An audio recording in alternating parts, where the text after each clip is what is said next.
உடைய வார்த்தைக்காக நாங்கள் ஜெபிக்கிறோம் ராஜா. ஆண்டவரே, உடைய வார்த்தையை நீர் எங்களுக்கு ஆண்டவரை நீர் பகிர்ந்து தருகிறதுக்காக உமக்கு நன்றி செலுத்துகிறோம். உடைய வார்த்தையில் இருக்கிற வல்லமையை நாங்கள் காணவும் அதன்படி நாங்கள் வாழவும் நீர் கற்றுத் தருகிறதுக்காக உமக்கு நன்றி செலுத்துகிறோம். தகப்பனை கேட்கிறவர்களை மாத்திரமல்ல ஆண்டவரே, என்னையும் ஆண்டவரே உம்முடைய சிலுவை நிழலிலே நீர் மறைத்து ஆண்டவரை எங்களுக்கு எல்லாவற்றையும் விளங்கப்படுத்தும்படியாக ஜெபிக்கிறோம். நீர் தந்த பரிசுத்த ஆவியானவருக்கு நன்றி செலுத்துகிறோம். கர்த்தாவே, எங்களோடு கூட இருந்தலும் எங்களை வழிநடத்தியலும் இயேசுவின் நாமத்தில் ஜெபம் பண்ணி நிற்கிற பிதாவே, ஆமென். பார்த்தோம் சாபத்தை குறித்து. இந்த கிழமை நாங்கள் சாபத்தை குறித்தல்ல, நாங்கள் என்னத்தை குறித்து பார்க்க போறோம்? ஆசீர்வாதத்தை குறித்து. அப்படி இருந்தாலும் இந்த சாபத்தை குறித்து நாங்கள் ஒரு சின்ன மீறம் அதை நாங்கள் பார்த்துட்டு போகிறது நல்லது. சாபத்தை குறித்து நாங்கள் பார்த்தோம். சாபத்தை குறித்து இந்த பார்த்த நேரத்தில் என்னவென்றால், நாங்கள் அதில் பார்த்தோம் எப்படியாகவெல்லாம் சாபம் இருக்கிறதுன்னு சொல்லி. அது மாத்திரமல்ல, எவ்வளவு வசனங்கள் சாபத்தை அடங்கி இருக்கிறது என்று நாங்கள் கவனிக்கக்கூடியதாக இருக்கிறோம். 54 வசனம் சாபத்தை அடங்கி இருக்கிறது. இதிலே சாபத்திலே கணக்க நாங்கள் இன்னும் கணக்க பார்த்து கொண்டு போகலாம். ஆனால் நாங்கள் இவ்வளோத்தோடு நான் நிப்பாட்டினேன் என்றால் தனியாக அதைத்தான் நான் உங்களுக்கு சொல்லணும் இல்லை. ஆண்டவர் எல்லாவற்றையும் எங்களுக்கு முன்பாக வச்சிருக்கார். நாங்கள் எடுத்துக்கொள்ள வேண்டியது எங்களுக்கு தெரியும். இதில் நாங்கள் முக்கியமாய் கிறிஸ்தவை அறிந்தவர்கள் கவனிக்க வேண்டிய காரியம் என்னவென்றால், நான் கிறிஸ்துவை ஏற்றுக்கொண்டு சொந்த நேர்ச்சராய் நான் ஜீவித்து வருகிற நிமித்தம் நான் பரிசுத்தமாக்கப்பட்டு கொண்டு வருகிறேன். நான் இந்த பூமியிலே பரிசுத்தமாக்கப்பட்டு கொண்டு வருகிறேன். இந்த பூமியிலே இருக்கிறவர்கள் பரிசுத்தமாக்கப்பட்டு பூரணத்துக்கு வந்த பிறகுதான் அவர்கள் நித்தியத்துக்கும் கடந்து செல்கிறார்கள். அதை நாங்கள் கொஞ்சம் உண்மையாகவே நாங்கள் எங்களுடைய சிந்தனைக்கு எடுத்துக்கொள்ள வேண்டும். ஏனென்றால் நாங்கள் இப்பவே நாங்கள் பரிசுத்தவான்களாக இருப்போம்னா நாங்கள் இந்த இடத்துல இருக்க தேவையில்லை. ஆண்டவர் தன்னோடு கூட சேர்த்துக் கொள்வார். மோசேயை தன்னோடு சேர்த்துக்கொண்டார், ஈனோக்கை தன்னோடு சேர்த்து கொண்டார், எலியாவை எடுத்துக்கொண்டார்.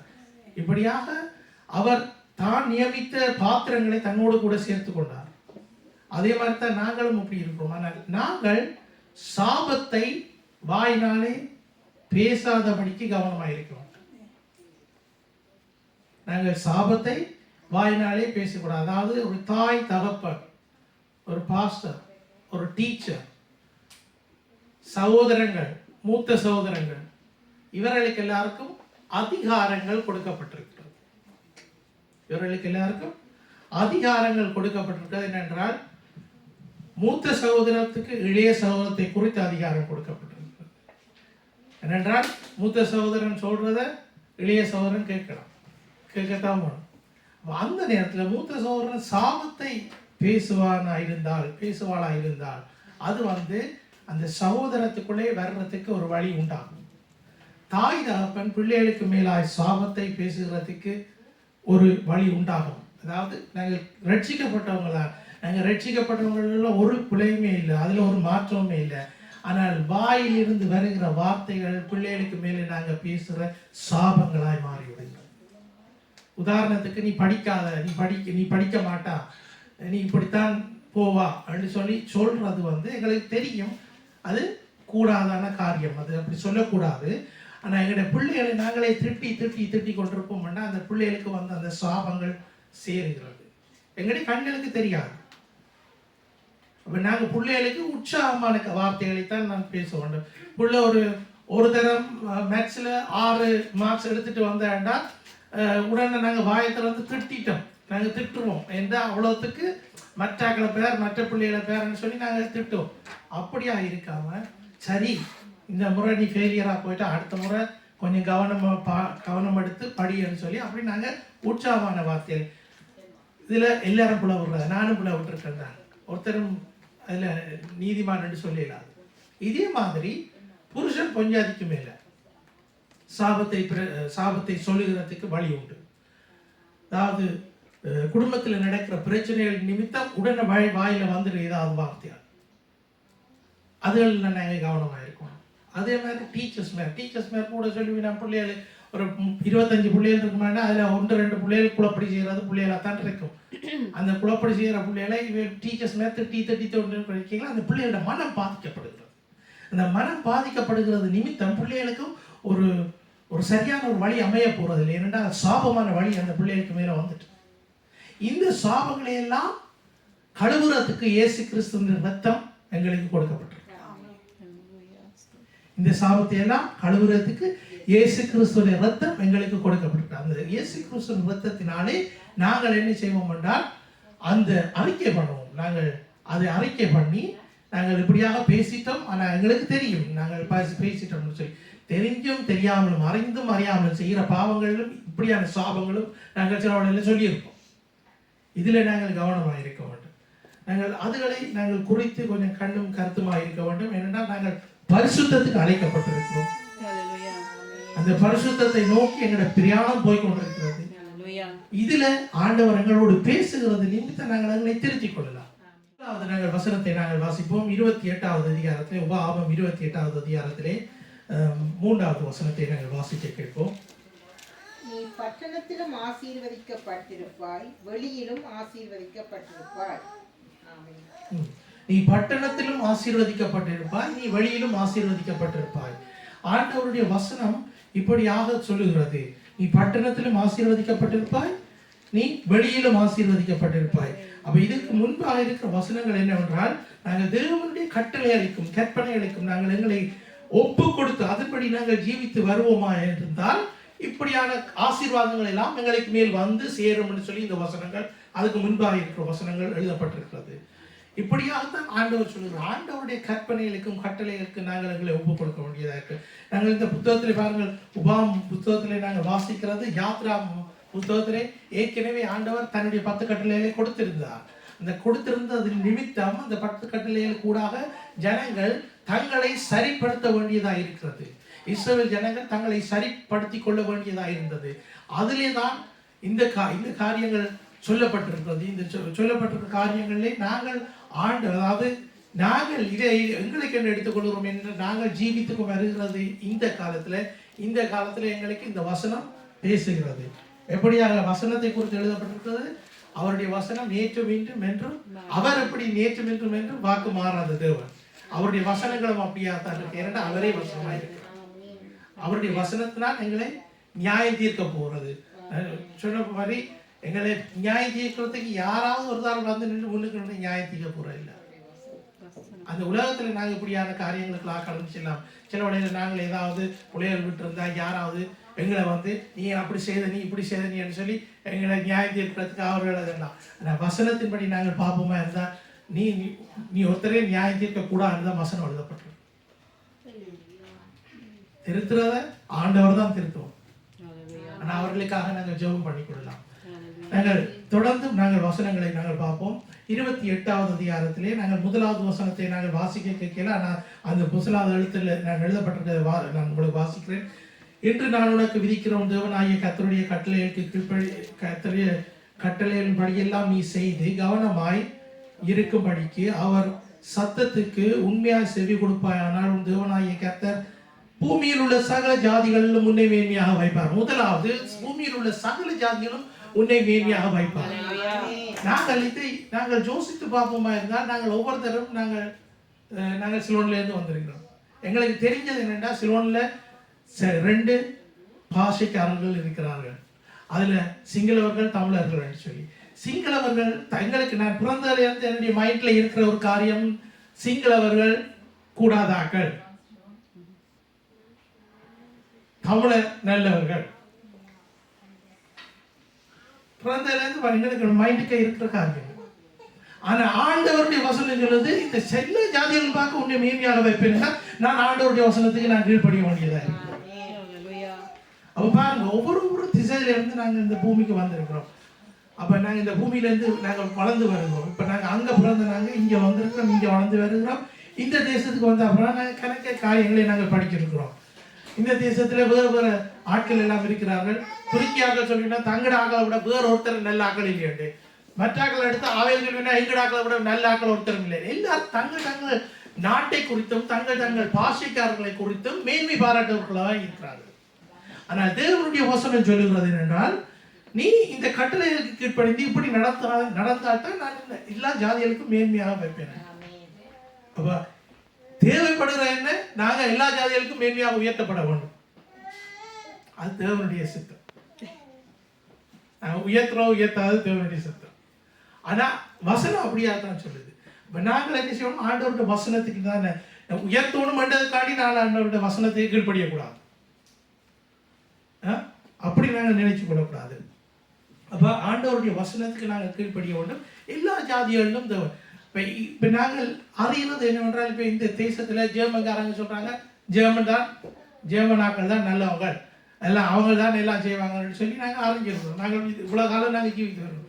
ஆனால் இப்போ 30 வருஷம் 40 வருஷம் நாங்கள் இந்த பூமியில் நாங்கள் இந்த தேசத்தில் நாங்கள் ஜீவித்துட்டோம்.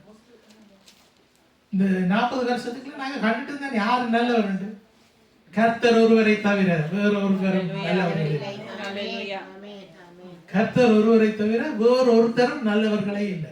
19வது யாத்திரையாகவும் 19வது அதிகாரத்திலே 5வது வசனத்தை நாங்கள் வாசிக்க கேட்போம். இப்பொழுது நீங்கள் என் வாக்கை உள்ளபடி கேட்டு என் உடன்படிக்கையை கை கொள்வீர்களானால் சகல ஜனங்களிலும் நீங்களே எனக்கு சொந்த சம்பத்தாய் இருப்பீர்கள். பூமி எல்லாம் என்னுடையது. ஹல்லேலூயா. பூமி எல்லாம் என்னுடையதுன்னு சொல்லி ஆண்டவருடைய வசனம் சொல்லுகிறது. அதாவது இப்பொழுது நாங்கள் இந்த வாக்கின்படி கேட்டு உடன்படிக்கைக்கு கை கொள்வோமா என்றால் சகல ஜனங்களும் நீங்கள் எனக்கு சொந்தமாக சம்பத்தாய் இருப்பீர்கள் என்று பூமியில். அதாவது ஆண்டவர் படைத்த சகலமும் அவருடைய தான் இருக்கிறது. அதுல வித்தியாசமே இல்லை. அவர் படைத்த எல்லா காரியங்களும் அவருடையவராக இருக்கிறது. அதிலே நாங்கள் எங்களை ஆண்டவருடைய வசனத்துக்கு நாங்கள் எங்களை ஒப்பு கொடுக்க வேண்டியதாக இருக்கிறது. நாங்கள் இன்னொரு வசனத்தை நாங்கள் பார்ப்போம். உபாகமம் 5வது அதிகாரம் 29வது வசனத்தை நாங்கள் பார்ப்போம். அவர்களும் அவர்கள் பிள்ளைகளும் என்றென்றைக்கும் நன்றாய் இருக்கும்படி அவர்கள் இந்நாளும் எனக்கு பயந்து என் கற்பனைகளை கை கொள்வதற்கேற்ற இருதயம் அவர்களுக்கு இருந்தால் நலமாயிருக்கும். கை கொள்ளு, அதாவது அவர்களுடைய இருதயம் அவருடைய வசனத்தை ஏற்றுக்கொண்டு ஒரு இருதயமாய் இருக்க வேண்டும். எங்களுடைய இருதயத்திலே மாற்றம் ஏற்பட வேண்டும். இருதயம் தான் முக்கியமா எல்லாத்துக்கும் தேவைப்படுகிறது. என்னத்துக்கு? உலகத்துல சகல இதுகளுக்கும் எங்களுடைய இச்சைகள் அது இதுகளுக்குள்ள தான் இருதயத்துக்குள்ளால தான் எல்லாம் வருவது. ஆனால் ஆண்டவர் சொல்ற அந்த இருதயத்துல தான் அவரையும் அதை விரும்புகிறவர்கள். அது மாத்திரமல்ல, அதில் எழுதப்பட்டிருக்கு என்னண்டு, அவர்களும் அவர்கள் பிள்ளைகளும் என்றென்றைக்கும் நன்றாய் இருக்கும்படி. எல்லாருக்கும் விருப்பம் என்ன? நாங்களும் எங்களோட பிள்ளைகளும் நன்றாக இருக்க வேண்டும், எல்லா வசதிகளோடும் இருக்க வேண்டும். தேவனுடைய எல்லா சகலத்தையும் ஆண்டவர்களுக்கு தந்திருக்கிறார். ஆசீர்வாதத்தை குறித்து நாங்கள் பார்ப்போமா இருந்தால், ஆசீர்வாதத்தை குறித்து அநேகர் பிரசங்கம் பண்ணுகிறார்கள். சில புலையான போதனைகளும் ஆசீர்வாதத்தை குறித்து நாங்கள் கவனிக்கலாம். என்னென்றால், வசனம் எழுதியிருக்கு, கள்ளத்தீர்க்கதரிசிகள் வருவார்கள், கள்ளப்பூதர்கள் வருவார்கள். அதன்படி ஆசீர்வாதத்தை நெடுகளும் பிரசங்கம் பண்ணி ஜனத்தை ஒரு பக்கம் திருப்புறத்துக்கு கண்டு சொல்லி ஒரு பகுதி இருக்கு. அவர்கள் வசனத்திலிருந்து வெளியிலே போறதுக்கான ஒரு வழி. ஏனென்றால் ஆடம்பரமான அந்த காரியங்களை காட்டி இப்படியா இருக்குது நாங்கள் சில நீங்க எத்தனையோ மெசேஜ்களை நீங்க கேட்டிருப்பீங்க. அந்த கேட்ட நானும் கேட்கிறேன். அந்த கேட்ட மெசேஜ்களில் சொல்லுகிறார்கள், அதாவது பாஸ்டர் தேவனுடைய ஊழியக்காரர்கள் இந்த வார்த்தைகளை பகிரும்போது அவர்கள் சொல்லுகிறார்கள் என்னென்றால், நான் ஒரு காரை தான் வச்சிருந்தேன், ஆண்டவர் எனக்கு இப்ப 2 காரை தந்திருக்கிறேன். அதுல சந்தோஷப்படுகிற ஒரு ஜனம் உண்டு. நான் ஒரு கார் தான் வச்சிருந்தேன்னா, ஆனா ஆண்டவர் எனக்கு 2 காரை தந்திருக்கிறார் சொல்லி அதுல சந்தோஷப்படுகிற.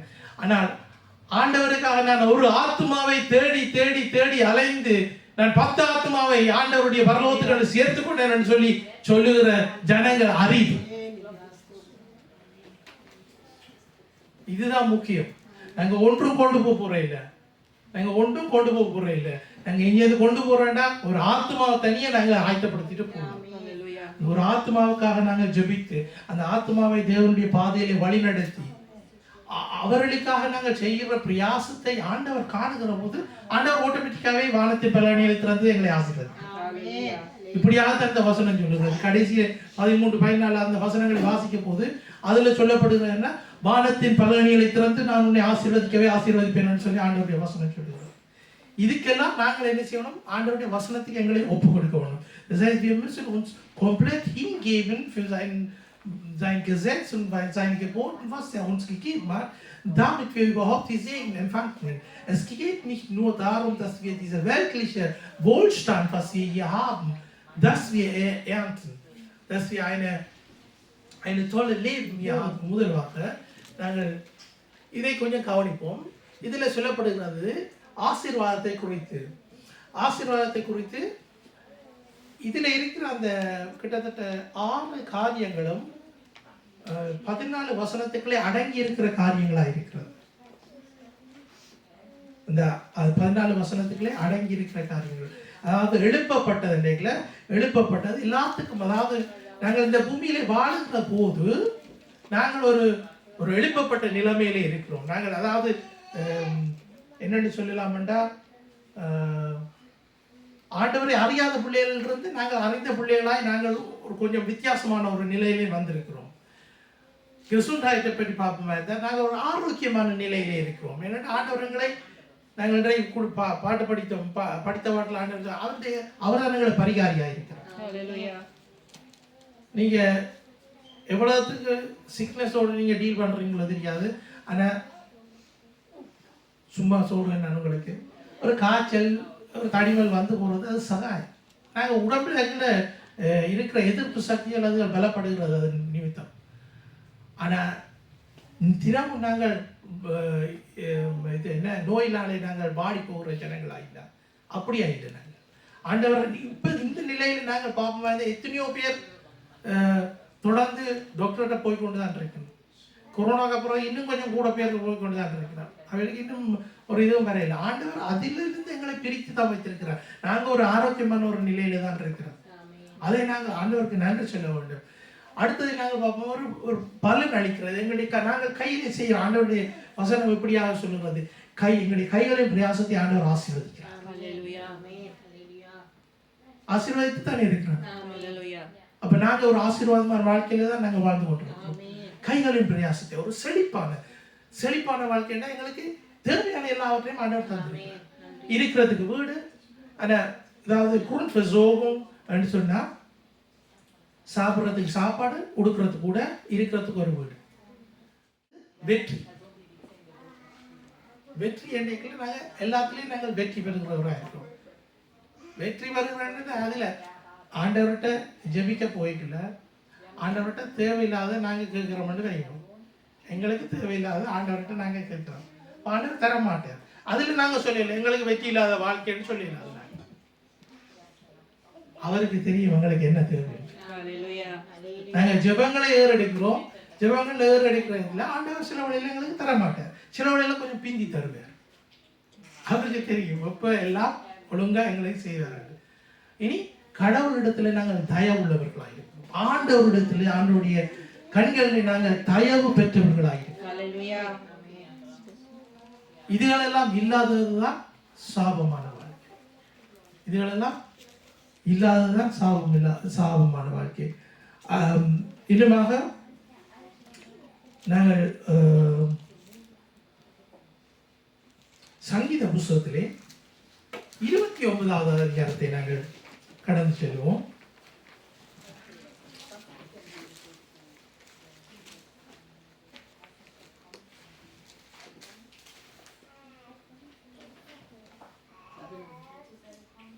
இருபத்தி 29வது அதிகாரம்.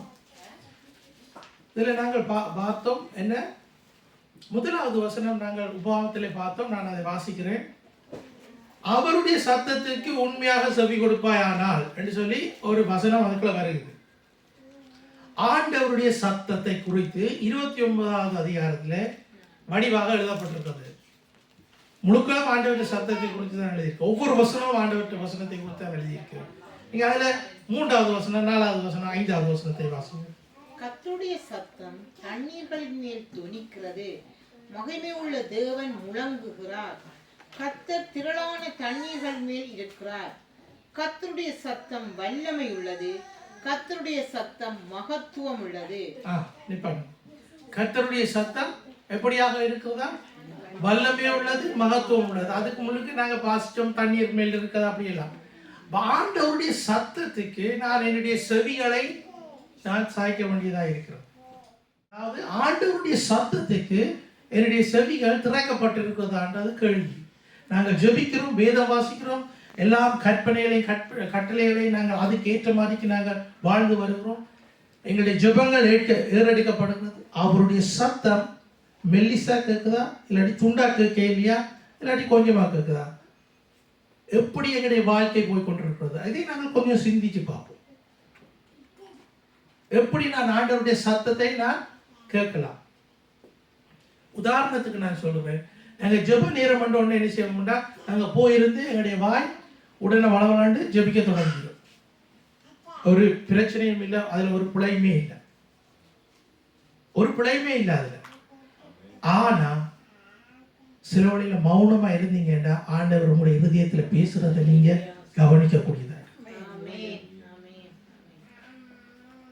ஜெப நேரம்னு சொல்லி நீங்க ஜெப நேரத்தை ஒதுக்கி வச்சிருக்கிறீங்க. அந்த ஜெப நேரத்துல நீங்க போய் ஜெபிக்கிறதுக்கு நீங்க இருந்துட்டு முதல் தொடர்ந்து உடனே ஜெபிக்காம ஒரு ஒரு ஒரு ஒரு செகண்ட் ஒரு ஒரு ஒரு 30 நிமிஷம் மௌனமா இருந்து பாருங்க. பரிசுத்த ஆவியானவர் உங்களோடு இடைபடுறார், ஆண்டவர் உங்களோடு பேசுகிறார். ஆண்டவருடைய வசனத்திலே நாங்கள் வாழ்ந்து கொண்டிருக்கிற பிள்ளைகள். அவருடைய வசனம் எங்களுடைய பாதைகளுக்கு தீபமாயிருக்கிறது, வெளிச்சமாயிருக்கிறது. அப்ப நாங்க ஒவ்வொரு நாளும் நாங்க என்ன செய்யறோம்? அவருடைய வார்த்தையிலே நடக்கிறதுக்கு நாங்கள் எங்களை உறுத்தி அப்படியாக அவருடைய வார்த்தைக்கு நாங்கள் எங்களை ஒடுக்கி ஒப்பு கொடுத்து நடந்து விடுகிறோம்.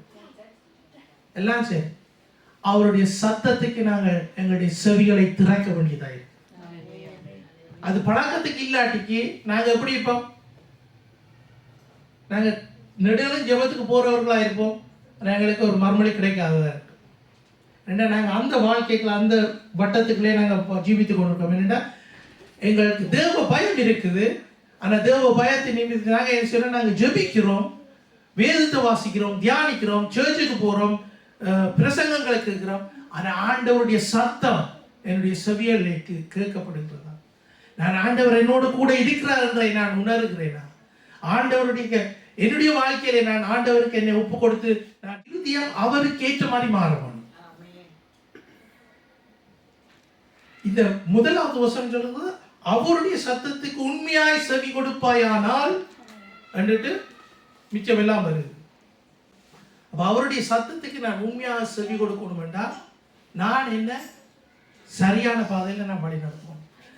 Wir haben gerade mal geguckt, wir beten, wir machen alles und so, aber hören wir sein Wort. Wenn wir diese Gebetszeit haben, ich weiß nicht, wie viele Minuten du betest, ich weiß nicht, wie viele Stunden du betest, aber du gehst dahin und versuchst du direkt zu beten. Sei einmal still und versuch mal hören, was er sagt zu dir. Versuch mal mit deinem Herzen einfach einen Kontakt aufzunehmen. Wie spricht er zu uns? Oder sind wir so heilig, dass der uns alles offenbart und sagt, okay, das ist so und erledigt. Dann werden wir nicht hier auf dieser Erde leben, sondern wir werden bei ihm sein. Wir haben so viele, wir haben ein paar Beispiele wie Mose, Enoch, Elia, die sind alle nicht mehr am Leben. Die Leichname wurden von denen nicht gefunden, weil die mit Gott gewandelt sind. Die haben jede Minute mit dem Herrn verbracht. Das ist ein wichtiger Punkt. அதாவது இது ஒரு முக்கியமான ஒரு காரியமா இருக்கிறது. அவருடைய சத்தத்துக்கு நாங்கள் செவி கொடுக்கிறோம். அவருடைய சத்தத்துக்கு நாங்கள் செவி கொடுக்கிறது முக்கியமான காரியமா இருக்கிறது. நாங்கள் யாக்கோபு புஸ்தகத்துக்கு நாங்கள் கடந்து செல்வோம். யாக்கோபு புஸ்தகத்திலே முதலாவது அதிகாரம் 19வது வசனம் என்ன சொல்கிறது என்று வாசிப்போம். ஆகையால் என் பிரியமான சகோதரரே, யாவரும் கேட்கிறதற்கு தீவிரமாயும் பேசுகிறதற்கு பொறுமையாயும் கோபிக்கிறதற்கு தாமதமாயும் இருக்க கடவர்கள். ஆமென். அடுத்த வசனம் என்ன சொல்லுது? மனுஷனுடைய கோபம் தேவனுடைய நீதியை நடப்பிக்க மாட்டாதே. சரி, 19வது வசனம் சொல்லுகிறது, ஆகையால் என் பிரியமான சகோதரர்களே, யாவரும் கேட்கிறதுக்கு தீவிரமாயும் பேசுகிறதுக்கு பொறுமையாகவும் கோபிக்கிறதுக்கு தாகமாயும் இருக்க கடவர்கள். தாமதமாய் இருக்க கடவர்கள். தாமதமாய் இருக்க கடவர்கள். அதில் சொல்லப்படுகிறது என்னென்றால், நாங்கள் கேட்கிறோம் ஆண்டவருடைய வசனத்தை, அதன்படி நாங்கள் பேசுவோம். தேவனுடைய வசனத்தை நாங்கள் கேட்டு அதன்படி யாக்கோபிலே இன்னும் நாங்கள் பார்க்கலாம். அதில் வேறு வசனங்களும் உண்டு. அதாவது கேட்கிறவர்களா தனியே இராமல் நாங்கள் செயலிலே நடத்துகிறவர்களாய் நாங்கள் இருக்கிறோம்.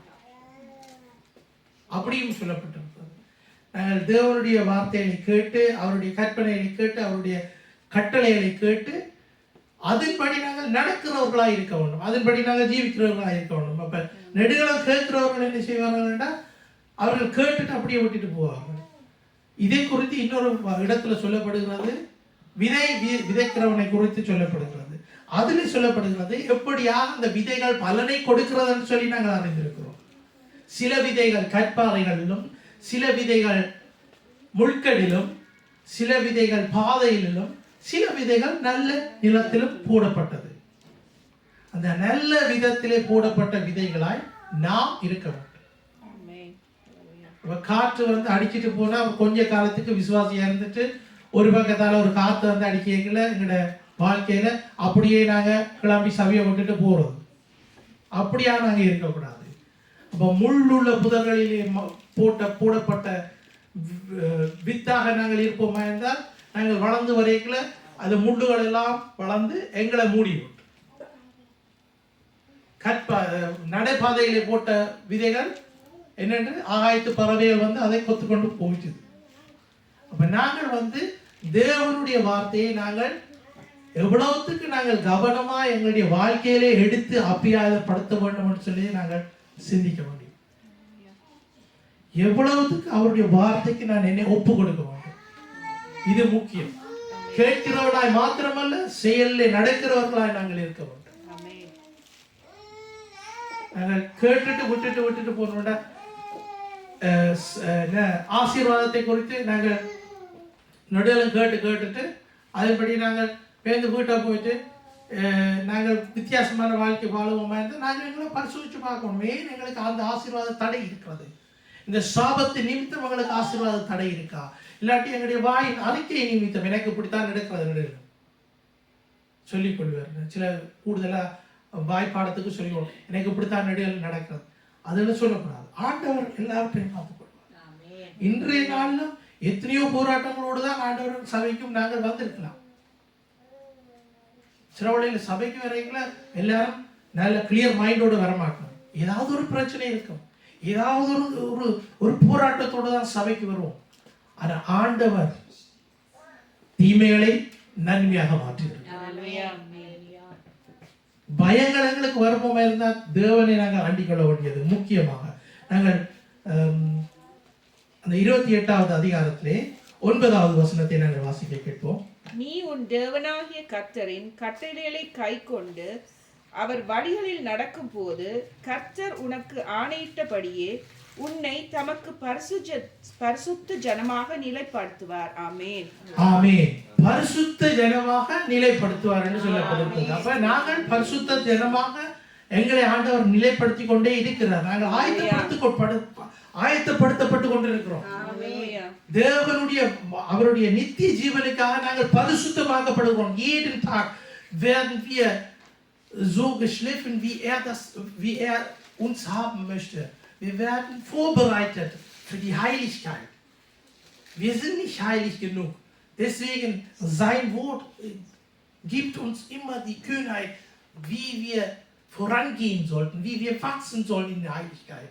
Und das ist, was uns gesagt wurde. Und dann, das ist der Segen auch von Gott, dass wir Wenn wir vollkommen sind, dann werden wir nicht auf dieser Erde sein. Wir werden schon weiterziehen. அடுத்தது 12வது வசனத்தை வாசிங்க.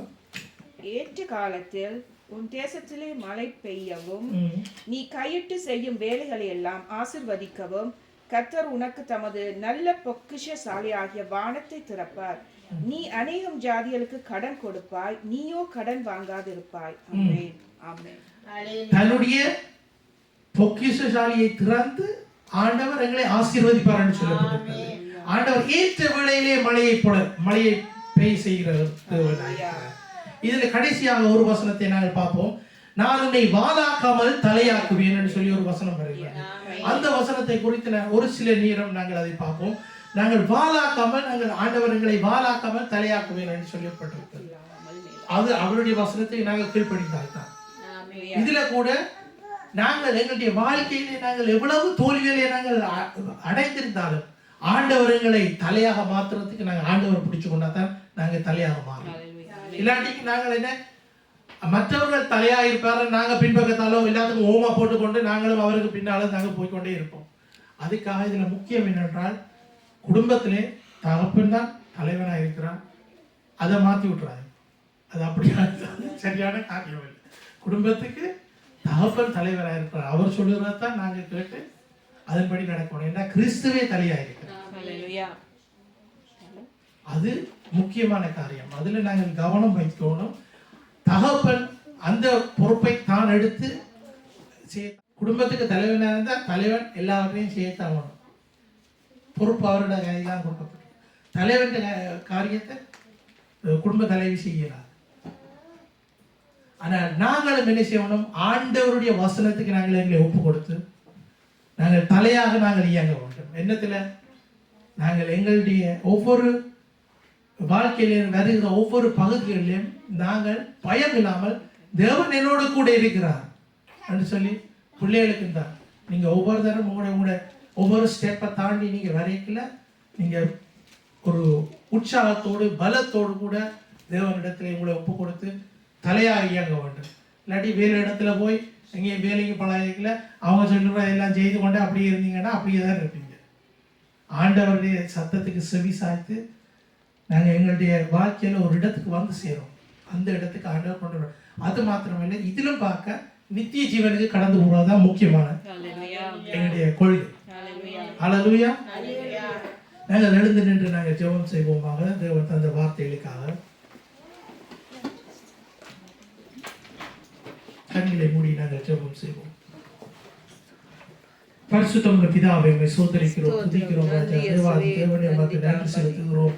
சர்வ வல்லவரே, இந்த நேரத்தில் ராஜா ஆண்டவரே, நீர் தந்த வார்த்தைக்காக உமக்கு நன்றி செலுத்துகிறேன்.